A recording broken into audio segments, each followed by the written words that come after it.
जो भी वैरागी होते हैं भर्तरी शतक जरूर पढ़ते हैं। भर्तरी जी के शतक वैराग्य के बहुत जोर के हैं। कैसे वैराग्य हुआ जानते हो?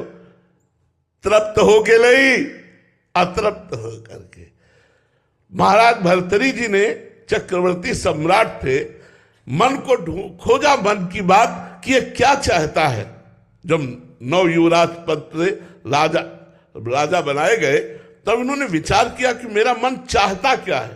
तो लगा सुंदर स्त्री का भोग, और सब भोग फीके, सबसे ज्यादा कामरस।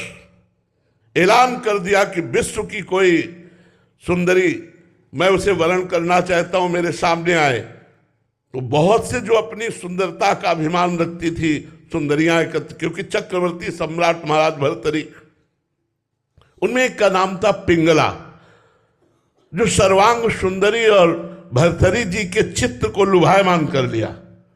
भर्तरी जी ने उसके साथ पाणी ग्रहण किया। वो बहुत वैज्ञानिक महापुरुष थे। उन्होंने कहा राजपाट हमारा छोटा भाई विक्रमादित्य संभालेगा। अब मैं देखता हूं इस काम में सुख कितना है। जिस काम के लिए मेरा मन लालायित हुआ, पहले मैं सुख से तृप्ति प्राप्त करूंगा। अब राजमहल केवल समय से भोजन पहुंच जाएगा, कोई भी राजकाज सब विक्रमादित्य के ऊपर, और आप केवल भोग निर्णय करने के लिए। बहुत बड़े महान तपस्वी वैरागी महापुरुष हुए भर्तरी जी। आखिरकार इस भोग में कौन सा सुख है जिसके लिए मेरा मन लालायित हुआ। बहुत वर्ष व्यतीत होते गए, लेकिन समय नहीं पता चला।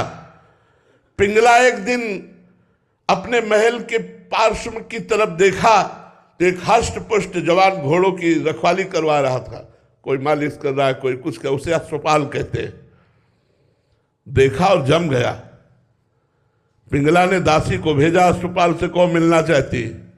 अब महाराज जब शयन में होते तब अश्वपाल से मिलना शुरू हुआ। अब आप बहुत ध्यान से सुनना, महापुरुषों के चरित्रों में ज्ञान प्रकट होता है। एक गरीब ब्राह्मण तपस्या कर रहा था देवराज इंद्र के लिए कि वो प्रसन्न और मुझे धन दे।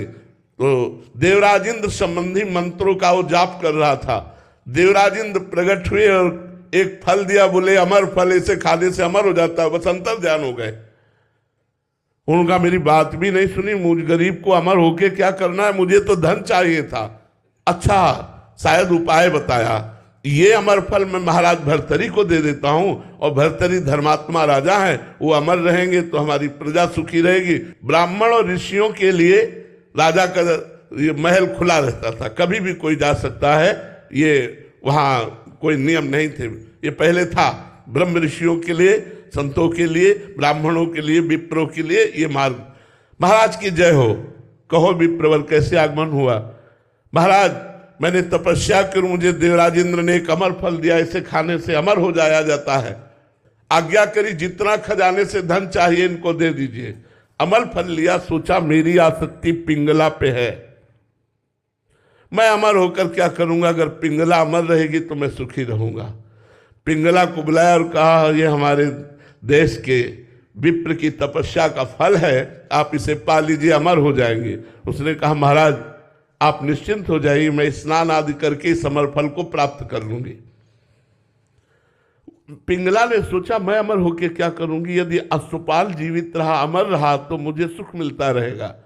उसने अश्वपाल को दे दिया। अश्वपाल का संबंध था राजा की नर्तकी से, जो दरबार में नृत्यांगना थी नवीन अवस्था की।